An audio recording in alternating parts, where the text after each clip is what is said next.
Bonjour à toutes et à tous. Si vous refusez d'investir en bourse parce que vous pensez que la bourse c'est risqué, que c'est manipulé, que c'est pas pour vous, etc., c'est à cause de vos représentations sociales.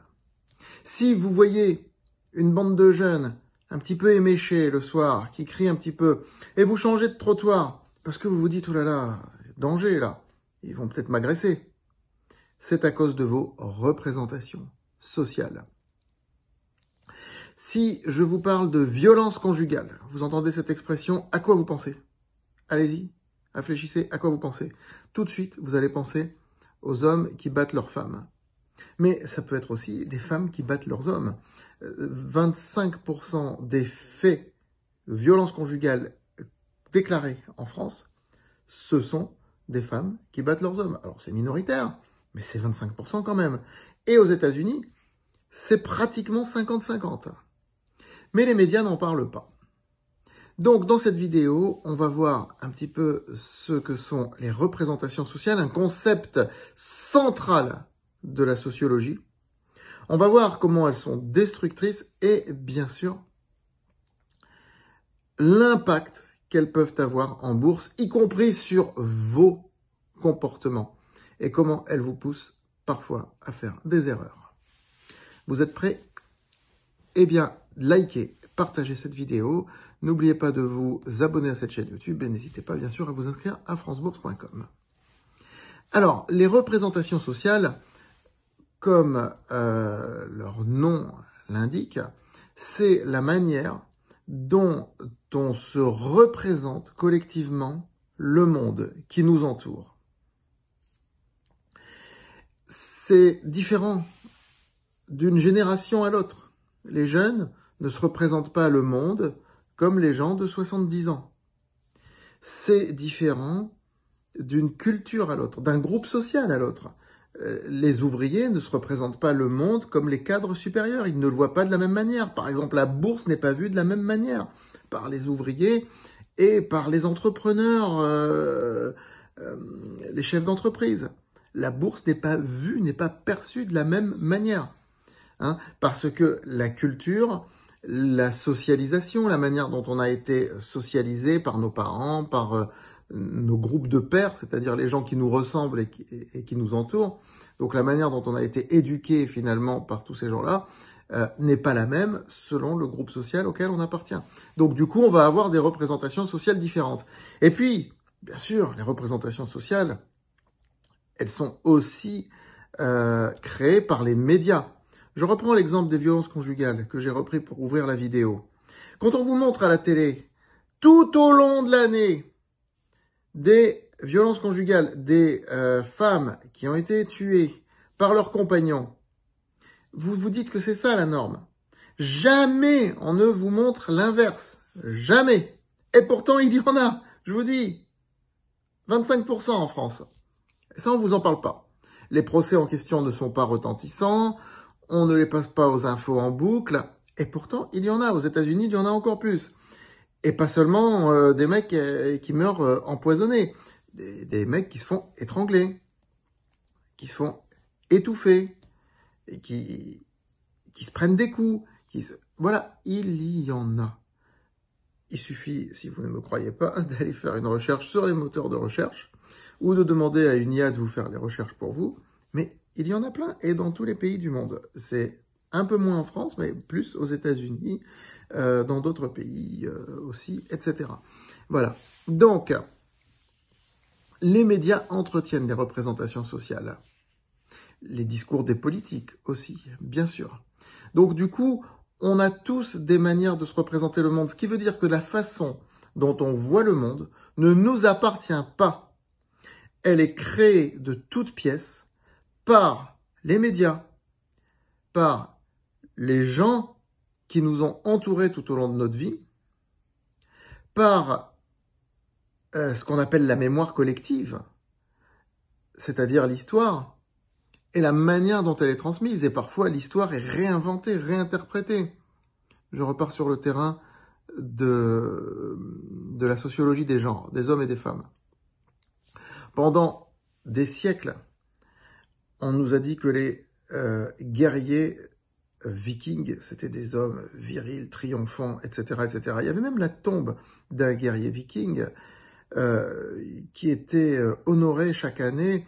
Hein, il y a des fans qui allaient le voir, etc., qui allaient voir cette tombe. Eh bien, les études avec le carbone 14 et tout, il y a quelques années, ont montré que c'était une femme, la guerrière en question. Ce n'était même pas un homme. Donc l'histoire aussi a tendance à refaçonner le monde. Alors, tout le patriarcat, c'est incroyable. Hein, on a vraiment rayé de l'histoire toutes les femmes guerrières. On les met vraiment de côté. Parce que les normes, c'est d'associer la féminité à la douceur et pas à la puissance, à la fragilité et pas à la domination, etc., etc. Bon. Donc, ces représentations sociales peuvent être parfois dramatiques parce qu'elles nous empêchent d'agir, elles créent ce qu'on appelle des pensées limitantes, c'est-à-dire des pensées qui nous empêchent d'agir.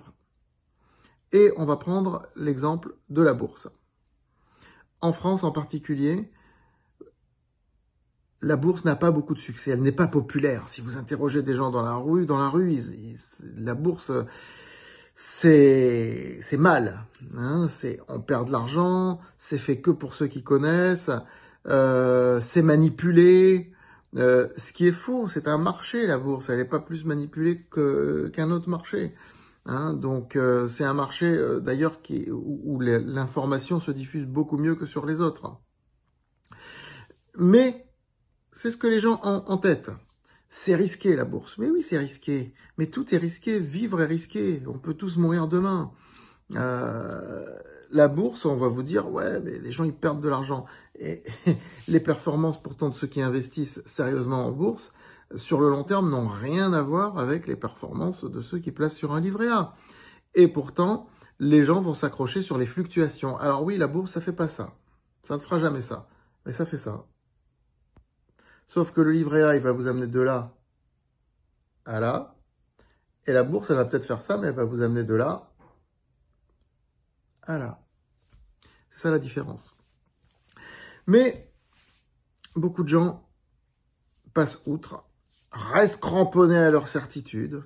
Les représentations sociales finissent par être des stéréotypes, hein, c'est-à-dire vraiment des idées reçues, des caricatures. Et puis en France, les gens n'investissent pas en bourse. Tant pis pour eux. Regardez, c'est aussi pour ça que aux États-Unis, l'économie se développe beaucoup mieux qu'en France, parce que les représentations sociales ne sont pas les mêmes. En France, le patron est mauvais, le patron est un exploitant, un exploiteur. Et puis c'est dur d'être patron. Ça c'est vrai. C'est une représentation sociale, mais elle est quand même un petit peu basée sur une réalité. Voilà, mais elles ne sont pas toutes basées sur des réalités. Pour la bourse, en l'occurrence, elles sont souvent basées sur des choses fausses. Alors, pour ce qui vous concerne, vous, en tant qu'investisseur, les représentations sociales peuvent agir comme pensée limitante. Par exemple, lorsque vous avez en portefeuille une action qui baisse et que vous vous dites « c'est mort, je vends ». Ah ouais, mais bon, peut-être qu'un an après, vous le regrettez parce que le titre a doublé ou triplé. Mais combien de fois c'est arrivé, ça? Combien de fois c'est arrivé? Ça arrivé plein de fois. Hein. Donc, s'il n'y a pas de raison de vendre, parce qu'une société, une entreprise, oui, elle traverse des trous d'air des fois. Ça fait partie de la vie d'une entreprise. Donc, l'action va baisser dans ce cas-là. Mais si elle a tous les moyens de se relever, elle se relèvera. Mais vos pensées limitantes, générées par vos représentations sociales, vous auront fait vendre au plus mauvais moment. C'est ce qu'on appelle les phases de capitulation. Pourquoi il y a des phases de capitulation sur les marchés? Parce que les représentations sociales font capituler. Voilà, tout simplement. Et ça se voit particulièrement sur les small caps. Hein, particulièrement. Donc, j'achète un titre et à 3 €, il descend à 2 €, je perds un tiers de la valeur, hop, ça y est, je vends, c'est la fin du monde, c'est catastrophique, j'y reviendrai plus. Et 6 mois après, il est remonté peut-être à 5 ou à 6 €. Ben oui, ça arrive plein de fois, ça, en bourse. Donc, faut s'en débarrasser des pensées limitantes. Alors, je vais pas vous faire ici un cours de psychologie, c'est pas le but et je ne suis pas psychologue. D'ailleurs, moi, ça m'amuse quand il y en a qui disent « Ouais, le trading, c'est que de la psychologie, d'investir en bourse, c'est que de la psychologie. Moi, je connais la psychologie, je vais vous faire des cours, je vais vous vendre des méthodes pour ça. » Ben, moi, j'ai envie de dire à ces gars-là, Si tu es si fort en psychologie, va faire psychologue. Tout simplement. Bref, non, j'ai pas cette prétention. Ce que je vous dis juste, c'est d'essayer de combattre vos représentations sociales, vous dire qu'elles ne vous appartiennent pas, que vous pouvez les changer. Voilà. Donc, faut être maître de ces actes et ne pas les faire dépendre de ces représentations sociales que vous avez en tête, que les médias vous ont mis en tête, que la société vous a mis en tête, etc., etc. Donc, je ne vais pas vous donner des conseils pour votre vie de tous les jours, mais vous devinerez qu'à partir de cette vidéo, j'espère que vous allez vous poser la question à chaque fois, quand vous hésitez, est-ce que ce ne sont pas les représentations sociales qui me font penser ceci ou cela? Voilà, tout simplement. À très vite.